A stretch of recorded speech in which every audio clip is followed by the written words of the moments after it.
ભાદરવા સુદ પૂનમના ખગ્રાસ ચંદ્રગ્રહણ થવાનું છે। આ ગ્રહણ કચ્છ સહિત ભારતમાં દેખાવાનું છે। ભુજના પરાગ મહારાજે કચ્છવાસીઓને ગ્રહણ પૂર્વે અને પૂર્ણ થયા બાદ પાળવાના નિયમો અંગે માહિતી આપી છે।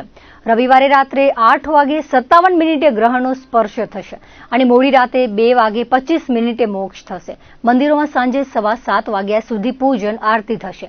ગ્રહણ મોક્ષ થયા બાદ બીજા દિવસે સવારે સ્નાન અને શુદ્ધતા બાદ દૈનિક કાર્યો કરવાના રહેશે તેવું તેમણે જણાવ્યું હતું।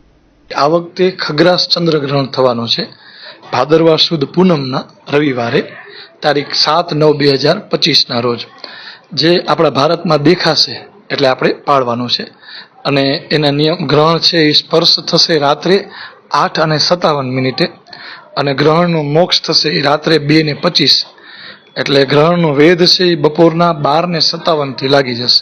એટલે પૂજાપાઠ છે આરતી છે એ બધા મંદિરોમાં 7:15 સુધી બધી થઈ જશે। પછી રાતના ગ્રહણ લાગશે એટલે સવારે આપણે નાહી ધોઈ અને પછી જ રસોડામાં કે ઘરના કાર્ય કરવાના રહેશે। ગ્રહણ છે ને બે પ્રકારના છે, એક છે ખંડગ્રાસ અને બીજું છે ખગ્રાસ। ખગ્રાસ હોય એ સંપૂર્ણ હોય અને ખંડગ્રાસ હોય થોડુંક જ ભાગ ગ્રહણમાં થાય। આ ચંદ્રગ્રહણ છે એ ખગ્રાસ ચંદ્રગ્રહણ છે એટલે એ સંપૂર્ણ લાગશે।